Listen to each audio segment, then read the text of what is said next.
성경 말씀 에베소서 2장 13절 말씀부터 18절 말씀까지 같이 봉독하도록 하십시다.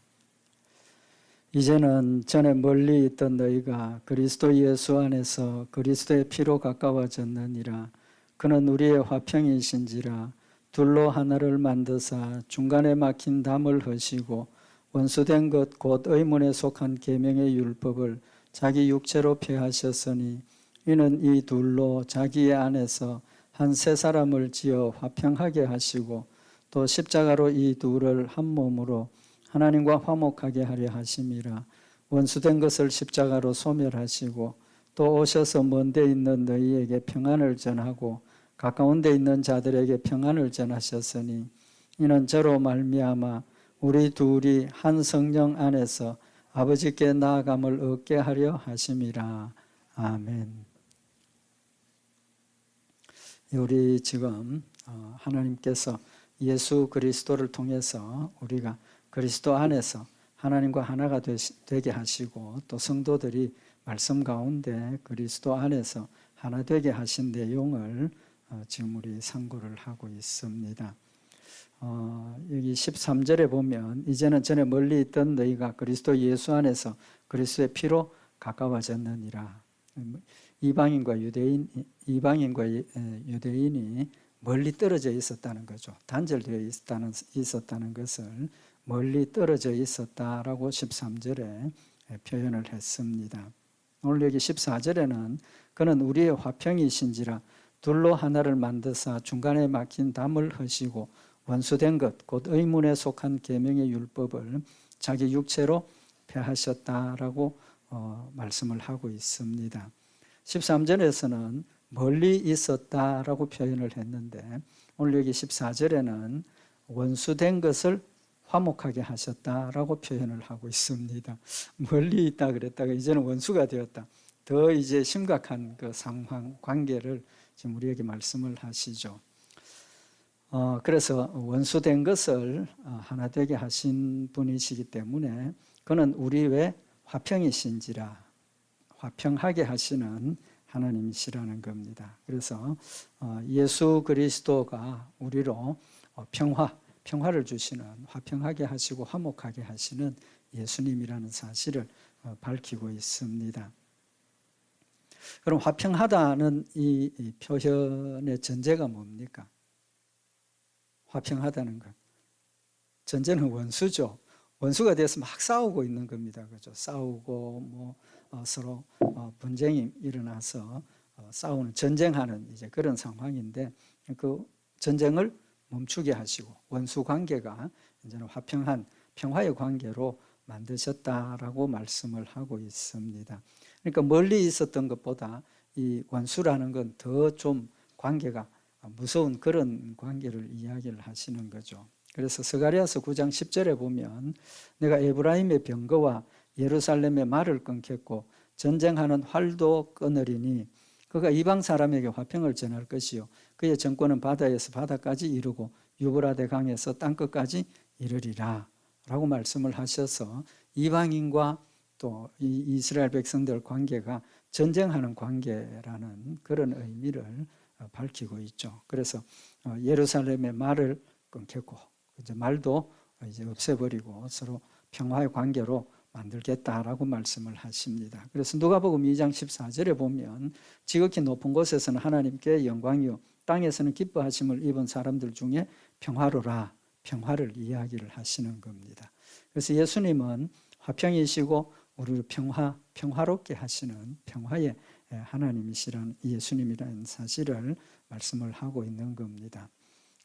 이렇게 예수 그리스도가 화평케 하시는, 우리에게 평화를 주시는 예수 그리스도인데 그 로마서 3장 29절에 보면 하나님은 홀로 유대인의 하나님뿐이시뇨 또 이방인의 하나님은 아니시뇨 진실로 이방인의 하나님도 되시느니라.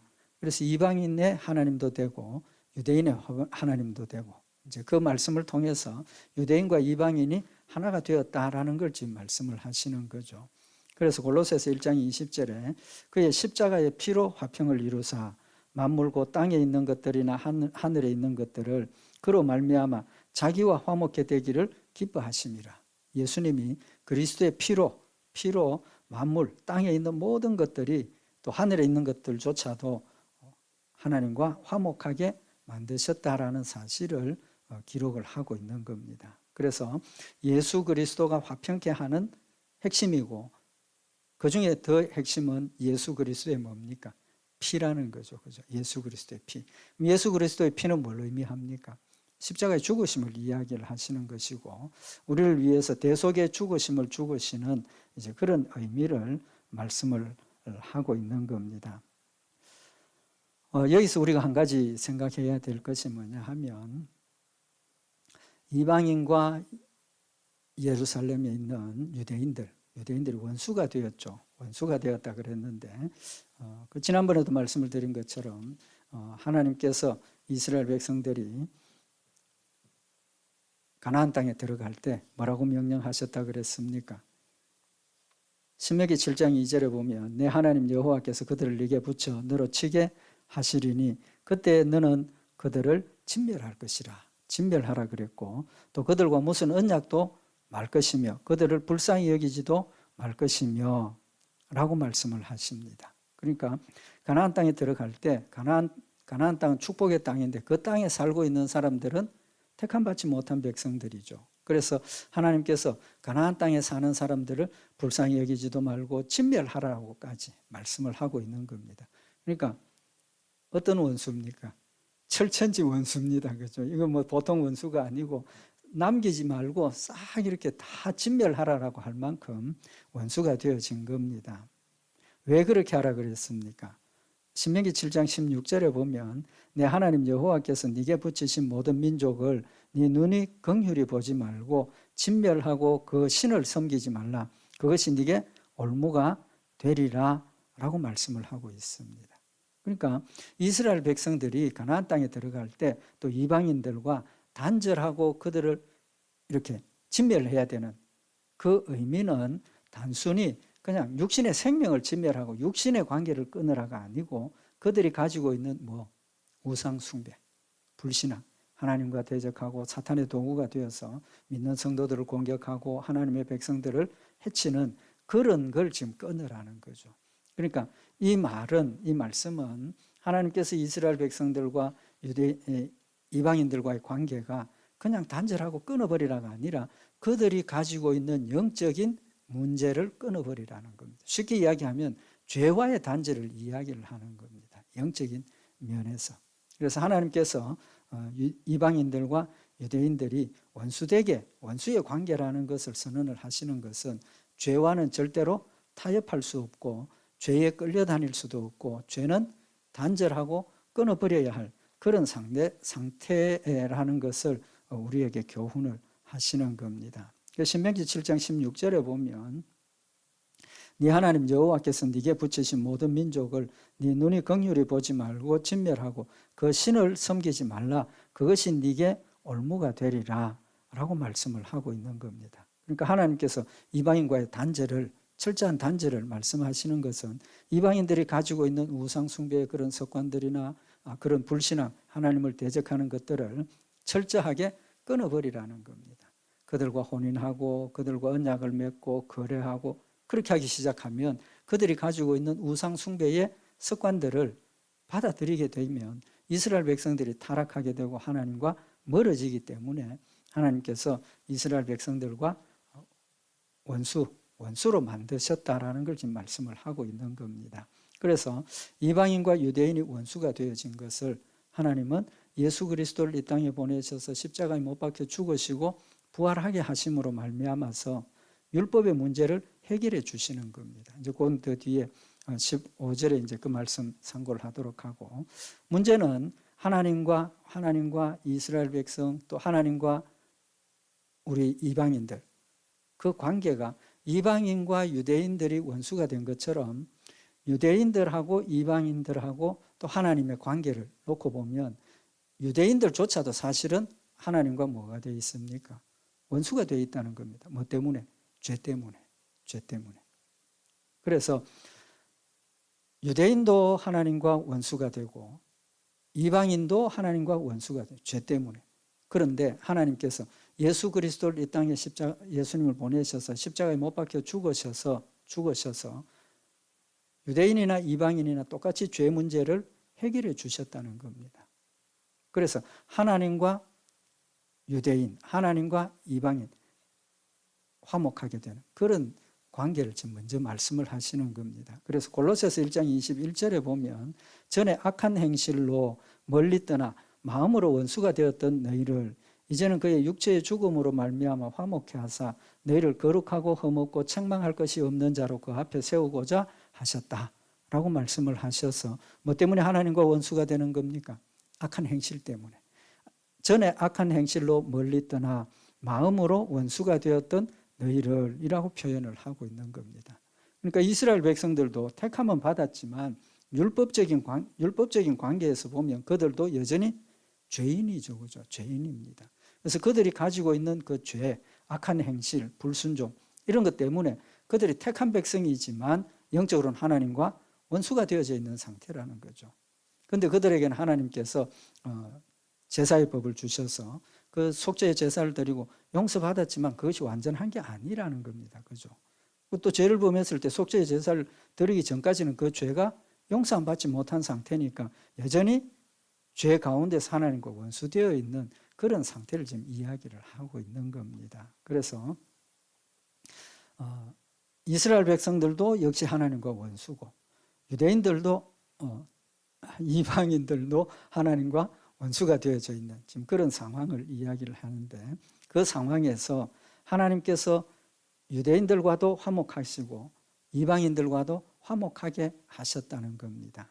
그래서 골로새서 1장 19절에 아버지께서는 모든 충만으로 예수 안에 거하게 하시고 그의 십자가의 피로 화평을 이루사 만물 곧 땅에 있는 것들이나 하늘에 있는 것들을 그로 말미암아 자기와 화목하게 되기를 기뻐하셨다.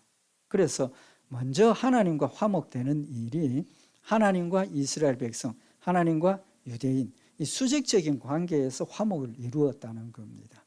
이렇게 하나님을 중심으로 이방인이나 유대인이나 화목하게 되었으니까 수직적인 화목이 이루어지고 그 다음에 누구 안에서? 그리스도 안에서 수평적인 화목, 유대인과 이방인이 같이 하나가 되는 그런 화목을 하나됨을 지금 이야기를 하고 있는 겁니다. 그래서 수평적인 화목 이전에 수직적인 화목이 이루어지고 수평적인 화목이 이루어진다는 거죠. 그래서 유대인과 이방인이 그냥 화목하게 된 것이 아니라 누구 때문에? 예수 그리스도의 피로 죄 용서함을 받고 양쪽이 다 거룩한 백성이 되어서 하나님 안에서 하나 되었다는 사실을 지금 말씀을 하고 있는 겁니다. 그래서 하나님과 우리 사이에 막힌 담, 여기 보면 원수된 것, 그 중간에 막힌 담을 허시고 원수가 된 것, 원수로 만들고 있는 그 중간에 있는 담을 헐었다는 겁니다. 무너뜨렸다는 거죠. 그러면 중간에 막힌 담은 뭡니까? 죄죠, 그죠? 죄 문제고 그 죄 문제를 허는 방법이 뭡니까? 예수 그리스도의 피라는 겁니다. 피. 그 다음에 또 한 가지는 지금 이스라엘 백성들하고 이방인들하고 관계를 지금 막고 있는 것이 율법입니다. 율법. 그 두 가지가 담입니다. 그래서 그 율법에 대한 문제는 이제 15절에 보면 원수된 것, 곧 의문에 속한 계명의 율법을 자기 육체로 폐하셨으니 그 율법을 폐하셨다라고 말씀을 하고 있는 겁니다. 14절에서 지금 이야기하는 것은 죄 문제를 지금 이야기를 하고 있는 겁니다. 14절에 그는 우리의 화평이신지라 둘로 하나를 만드사 중간에 막힌 담을 하셨다. 이것은 하나님과 우리 사이에 막혀있는 죄 때문에 이방인과 유대인들 사이도 죄 문제로 막혀있는 지금 그런 상황을 예수 그리스도가 십자가에 못 박혀 죽으셔서 믿음으로 우리의 죄가 용서함 받고 우리도 거룩한 백성이 되고 유대인들도 거룩한 백성이 되어서 같이 하나가 되었다는 의미를 지금 말씀을 하고 있는 겁니다. 그래서 예수 그리스도로 죄 문제를 풀으셨다는 거죠. 그래서 예레미야서 5장 25절에 보면 너희 허물이 이러한 일들을 물리쳤고 너희 죄가 너희에게 오는 좋은 것을 막았느니라. 허물과 죄가 너희에게 오는 좋은 것, 어디서부터 오는 겁니까? 하나님께로부터 우리에게 오는 좋은 것들을 죄가 자꾸 막아버린다는 겁니다. 그래서 이사야서 59장 1절에 보면 여호와의 손이 짧아 구원치 못하심도 아니요 귀가 둔하여 듣지 못하심도 아니라, 우리가 열심히 기도함에도 불구하고 기도한 대로 안 이루어지는 이유가 하나님 귀가 둔해서 못 들어서가 아니라는 겁니다. 또 하나님의 손이 짧아서 우리를 구원치 못함도 아니라는 겁니다. 그러면서 이유가 뭐라고 그랬습니까? 오직 한 가지를 이야기를 하는 거죠. 오직 너희 죄악이 너희와 너희 하나님 사이를 내었고 너희 죄가 그 얼굴을 가리워서 너희를 듣지 않으시게 하미니 이는 너희 손이 피해 너희 손가락이 죄악에 더러워졌으며 너희 입술은 거짓을 말하며 너희 혀는 악독을 바람이라. 손, 발, 입술 모든 것들이 죄의 사용이 되고 그것들을 가지고 죄를 범하니까 하나님과 우리 사이가 막혔다는 겁니다. 결국 뭘로 막혀져 있는 겁니까? 나의 죄로 하나님과 내 사이를 지금 막고 있다는 사실을 지금 밝히고 있는 겁니다. 그래서 하나님과 원수된 것은 죄 문제라는 거죠. 막혀져 있는 담은 죄라는 겁니다. 그런데 그 죄 문제를 누가? 예수 그리스도가 십자가에 못 박혀 죽으시고 내 죄를 용서하셨기 때문에 내가 예수님을 믿는 믿음을 고백하는 그 순간부터 내 모든 죄가, 과거의 죄, 현재의 죄, 앞으로 지을 모든 죄가 다 용서함을 받았기 때문에 우리는 거룩한 백성이 되고 하나님의 아들이 되어서 비록 지금도 죄 가운데 살고 있지만 하나님과의 무슨 길이 열려졌습니까? 소통하는 길이 열려졌다는 겁니다. 기도하면 하나님께서 응답해 주시고 말씀을 통해서 하나님의 뜻을 깨닫게 하시고 돌이키게 하시고 성령님 내 마음속에 오셔서 낙심해 있을 때 위로해 주시고 힘을 일으켜 세워주시고 우리의 필요를 채워주시고 도와주시는 그런 하나님의 함께 하심의 역사가 예수 그리스도의 피 때문에 이루어졌다는 거죠. 회복되었다는 것을 지금 말씀을 하고 있는 겁니다. 그래서 막힌 담을 허셨다라고 말씀을 하시고 이제 15절에 보면 원수된 것 곧 의문에 속한 계명의 율법을 자기 육체로 폐하셨으니 이는 이 둘로 자기 안에서 한 세 사람을 지어 화평케 하시고 라고 말씀을 하고 있습니다. 15절에서는 하나님과 우리 사이에 원수가 된 것은 죄는 첫 번째고 두 번째는 뭐 때문이라 그랬습니까? 원수된 것 곧 의문에 속한 계명의 율법이라 그랬습니다. 여기 의문에 속한 계명의 율법이라는 뜻이 뭐냐 하면 이 의문이라는 것은 선포된 그 법, 선포된 법 그런 뜻이고 계명은 명령이라는 것입니다. 그래서 선포된 명령인 율법, 율법을 좀 더 구체적으로 말씀을 하신 거죠. 그래서 하나님께서 우리에게 율법을 주신 것은 하라 하지 말라, 그죠? 하라 하지 말라는 명령을 우리에게 선포를 하시고 그 법을 우리에게 주셨다는 겁니다. 그 법이 하나님과 원수가 되게 만들었다는 겁니다. 그 율법은 역할이 뭐라고 그랬습니까? 로마서 3장 20절에 보면 그러므로 율법의 행위로 그의 앞에 의롭다 하심을 얻을 육체가 없나니 율법으로는 죄를 깨달음이라. 율법이 하는 핵심적인 역할은 뭐냐 하면 우리의 죄를 깨닫게 하시는 겁니다. 죄를 깨닫게 하시는 겁니다. 그 말은 율법을 통해서 선과 악을 분별하게 하시고 선을 택하도록 우리에게 명령을 하시는 거죠. 하라 하지 말라는 것은 악한 일이고 또 하라는 건 뭡니까? 선한 일이고. 그러니까 명확하게 그 구분을 우리에게 주셔서 우리가 뭘 선택할지를 확실하게 알게 하셨다는 겁니다.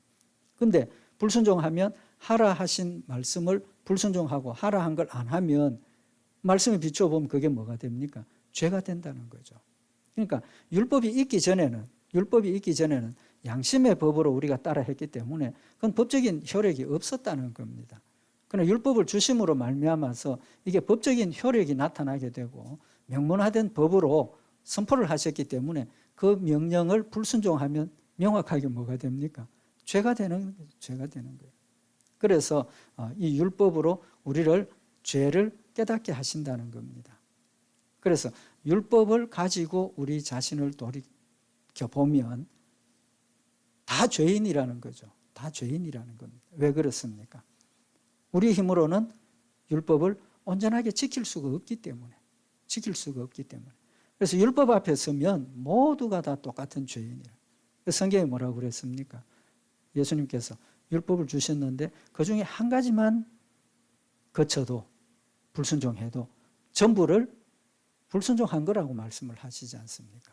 10계명 중에 나머지 다 지켰는데 한 계명 못 지키면 의인이 아니고 10계명 중에 9개 지켰으니까 훌륭한 사람 아닙니까? 아마 지금 뭐 그런 사람이 있으면 우리 성인이라고 볼 만큼 훌륭한 일인데, 하나님의 법으로 보면 10개 중에 한 가지를 못 지켜도 10개를 다 못 지킨 죄인이라고 말씀을 하고 계시는 겁니다. 이제 그런 관점에서 보면 율법의 행위로는 그의 앞에 의롭다 할 육체가 없다는 겁니다.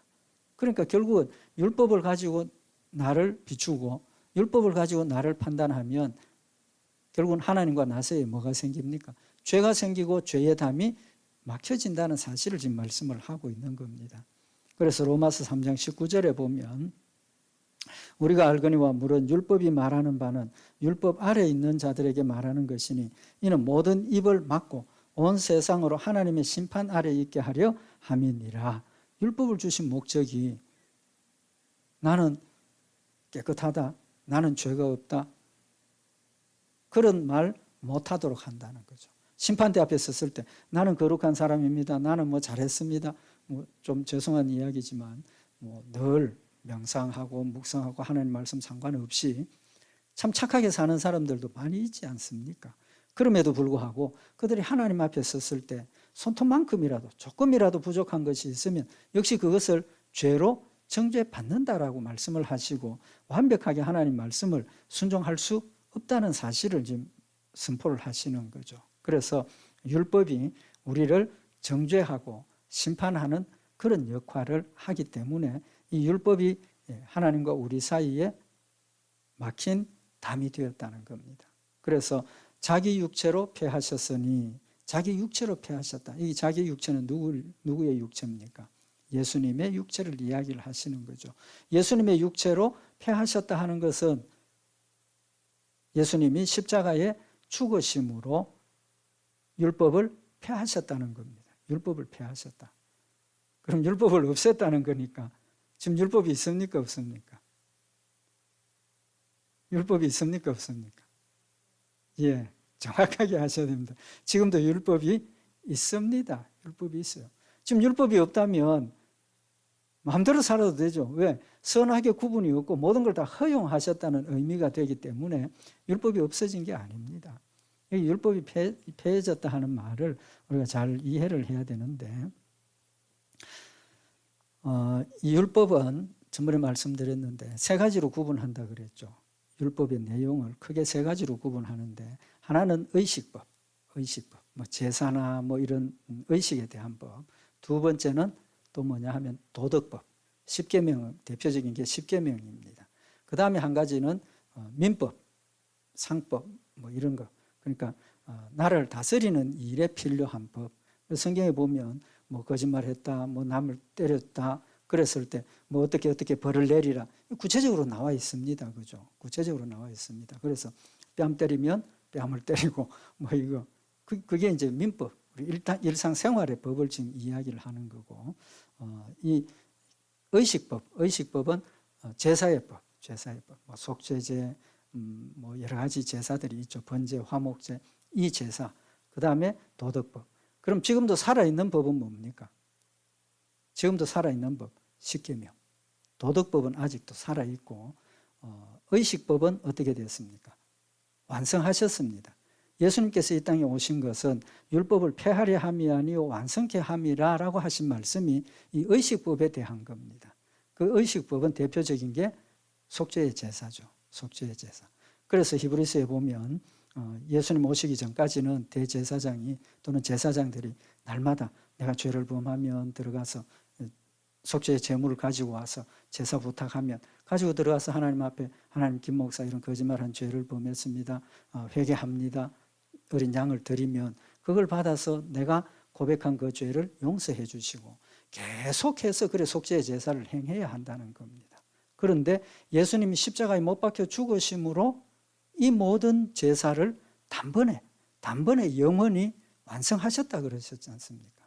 그래서 여기 폐하셨다는 의미는 완성하셨다는 의미입니다. 그 완성의 의미는 곧 예수님이 십자가에 못 박혀 죽으시고 속죄의 제사의 법을 완전히 완성하셨다는 그런 의미를 지금 가지고 있는 겁니다. 그래서 예수님이 십자가에 죽으심은 완수된 것을 단번에 하나 되게 하시는 그런 역사를 말씀을 하시는 거죠. 그래서 예수님 운명하실 때 성전의 성소와 지성소를 나누는 휘장이 위에서부터 아래로 찢어졌고, 그리고 히브리서에 보면 그 뭐라고 표현을 했습니까? 하나님께로 가는 길을 내셨다. 휘장 가운데로 길을 내시고 그 길이 곧 그리스도의 육체라고 말씀을 하셔서 예수 그리스도가 십자가에 죽으시고 휘장이 찢어진 것은 이제는 성소와 지성소를 나누고 있는, 막고 있는 휘장이 없어졌다는 겁니다. 그러니까 우리는 자유롭게 지금 하나님께 나갈 수 있는 길이 열려졌고, 그래서 우리는 자유롭게 하나님께 지금 나가고 있는 겁니다. 그래서 우리가 지금 여기 앉아서 예배드리고 기도하고 또 집에서도 기도하고 하나님을 찾고, 이 모든 일들이 예수님 십자가에 못 박혀 죽으심으로 하나님과 우리 사이에 막혀있던 죄악의 담이 없어져 버렸기 때문에 하나님과 하나가 되었고, 하나님과 하나가 되었기 때문에 항상 언제든지 어디서든지 무엇을 하든지 하나님을 찾을 수 있고 기도하고 응답받고 하나님 우리와 함께 하시고 이끌어 인도하시는 그런 놀라운 역사를 지금 우리에게 주셨다는 사실을 지금 말씀을 하고 있는 겁니다. 그래서 이 율법이 하나님과 우리 사이를 가로막고 이스라엘 백성들과 이 이방인들 사이를 가로막고 있던 그 율법을 하나님께서 완성하셔서 예수 그리스도가 십자가에 못 박혀 죽으시고 완성하셔서 이제는 하나님과도 자유롭게 우리가 교통하고 하나님 내 안에 계시고 하나님과 함께 동행하는 그런 축복을 주셨고, 또 우리가 자유롭게 하나님 앞에 올라와서 기도하고 또 하나님의 말씀도 듣고 내가 하나님 말씀도 상고하고 자유로운 하나님과의 하나가 되는 그런 역사가 이루어졌다는 사실을 말씀을 하고 있는 겁니다. 그래서 오늘 여기 예수 그리스도의 사역의 역사는 하나님과 우리가 제사장 통해서 만나던 그런 관계가 이제는 완벽하게 모든 죄를 용서하시고 하나님께서 화평케 하셔서 이제 하나님의 은혜를 자유롭게 우리가 받아 누리고 또 우리의 모든 것들을 자유롭게 하나님 앞에 드리는 그런 축복된 관계가 되었다는 사실을 지금 우리에게 교훈을 하고 있는 겁니다. 누구 때문입니까? 예수 그리스도 때문에, 예수 그리스도의 십자가의 죽으심 때문에 이제는 정죄함에서 벗어났고 우리가 하나님과 하나가 되어서 하나님을 섬길 수 있는 그런 축복된 역사가 우리에게 있다라는 사실을 말씀을 하고 있는 겁니다. 그래서 그 뒷부분 15절에 보면 이는 이 둘로 자기의 안에서 한 새 사람을 지어 화평하게 하셨다. 새 사람을 지었다 그랬습니다. 새 사람. 그 의미가 뭡니까? 중생의 의미를 이야기를 하는 거죠. 중생의 의미. 그래서 이 둘로 자기 안에서 한 새 사람, 하나라는 거죠. 한이라는 건 하나라는 뜻입니다. 하나가 되었고 새 사람을 지어서 화평하게 하셨다. 그 새 사람을 지었다는 뜻은 중생했다는 겁니다. 중생의 의미가 뭐라고 그랬습니까? 거듭남의 의미가 뭐라고 그랬습니까? 니고데모가 다시 태어나는 걸로 받아들여서 예수님 어떻게 내가 나이가 이렇게 많은데 어머니 태 속에 들어갔다가 다시 태어날 수 있습니까? 그럼 중생의 의미를 그렇게 물었을 때 예수님 그게 아니라 그랬죠. 거듭난다는 것, 새로운 피조물로 태어나는 겁니다. 그래서 내가 예수 믿고 새 사람이 되었다는 것은 그저 내 성품 그대로 가지고 있고 또 겉모양만 깨끗해지고 변화받은 것이 아니라 완벽하게 새로운 피조물로 새로운 사람으로 태어났다라는 사실을 우리에게 교훈을 하시는 겁니다. 그래서 에베소서 1장 15절에 보면 그 기쁘신 뜻대로 우리를 예정하사 그리스도로 말미암아 자기의 아들들이 되게 하셨으니 라고 말씀을 하셔서 완벽하게 우리가 하나님의 자녀로 태어났고 그 중생의 의미가 히브리서 10장 21절에 보면 또 하나님의 집 다스리는 큰 제사장이 계심에 우리가 마음의 뿌림을 받아 양심의 악을 깨닫고 몸을 맑은 물로 씻었으니 참 마음과 온전한 믿음으로 하나님께 나가자. 우리가 하나님 안에서 새로운 피조물이 되었고 우리 몸, 마음, 모든 것 맑은 물로 씻고 몸과 마음이 전부 깨끗하게 된 새로운 피조물로 태어났기 때문에 하나님과 우리 사이에 막혔던 담들이 허물어지고 이제는 우리가 하나님과 하나가 되었고 이방인과 유대인이 하나가 되어서 하나님을 섬기게 되었다는 사실을 지금 우리에게 교훈을 하고 있는 겁니다. 그래서 예수 그리스도의 주신 축복이 하나님과 우리가 하나가 되었다라는 그 축복, 하나 되게 하셨다는 축복, 또 이방인과 유대인들이 그리스도 안에서 하나가 되었다라는 그런 축복을 우리에게 주셨다라는 사실을 다시 한번 기억을 하고 갈라디아서 3장 28절에 보면 너희는 유대인이나 헬라인이나 종이나 자유자나 남자나 여자 없이 다 그리스도 예수 안에서 하나이니라. 우리 지금 세상에 평등 이야기를 하죠. 남녀 평등, 그 흑백 평등. 성경에서는 이미 그걸 뛰어넘어서 이 시대에 유대인이나 헬라인이나 종이나 자유자나 남자나 여자 없이 다 그리스도 예수 안에서 하나다라고 말씀을 하고 있는 겁니다. 다 똑같은 피조물이고 하나님 앞에 서면 다 똑같은 인격체라는 사실을 말씀을 하고 있는 겁니다. 너희가 그리스도께 속한 자면 곧 아브라함의 자손이요 약속대로 유업을 이을 자니라 라고 말씀을 하셔서 그 아브라함의 유업이 이방인인 우리에게도 동등하게 똑같이 축복의 유산으로 이어지고 우리가 이어받는다는 사실을 지금 말씀을 하고 있는 겁니다. 그래서 갈라디아 3장 29절에 너희가 그리스도께 속한 자면 곧 아브라함의 자손이요 약속대로 유업을 이을 자니라. 유대인들만 아브라함의 후손이 아니라 우리도 예수 그리스도를 믿는 믿음의 자녀가 되었기 때문에 우리도 아브라함의 자손이고 약속대로 유업을 잇는 자라는 사실을 명백하게 지금 선언을 하고 있는 겁니다. 그래서 예수 그리스도 안에서 하나님과 우리 사이에 막힌 담이 허물어지고 우리도 아브라함의 후손이 되었고 하나님의 축복된 자녀가 되었고 천국의 소망을 유산으로 유업으로 이어받았다는 것 다시 한번 마음에 새겨서 특별히 하나님께서 우리에게 주신 이 놀라운 축복, 천국의 소망, 하나님 자녀됨의 그 축복 우리가 다시 한번 기억을 하고 하나님의 자녀로서 우리가 당당하게 하나님 말씀 순종하고 하나님의 뜻을 이루고 세상에 빛이 되는 복된 열매들이 되시기를 바랍니다. 기도드리십시다. 사랑의 하나님 아버지, 죄로 말미암아 죽을 수밖에 없었고 사탄의 종이 되어서 멸망의 길로 달려가던 저희들을 하나님 사랑하셔서 예수님 만나게 하시고 믿음으로 성령님께서 예수 그리스도를 고백하게 하셔서 하나님 자녀 되게 하시고 하나님 백성 되게 하심을 진심으로 감사를 드립니다. 하나님 주신 이 놀라운 축복이 하나님과 하나됨의 이 귀한 축복이 우리 마음속에 큰 위로가 되게 하시고 힘이 되게 하시고 또 자존심이 되게 하셔서 하나님 말씀 따라 하늘나라의 뜻을 이루어가는 복된 저희들 되게 하시고 세상과 타협하지 않게 하시고 육신의 욕심에 넘어지지 않게 하시고 늘 거룩한 백성으로 우리의 존재를 세우는 아름다운 열매가 되도록 주님 축복하여 주시옵소서. 우리 주 예수 그리스도의 이름으로 기도드리옵나이다. 아멘.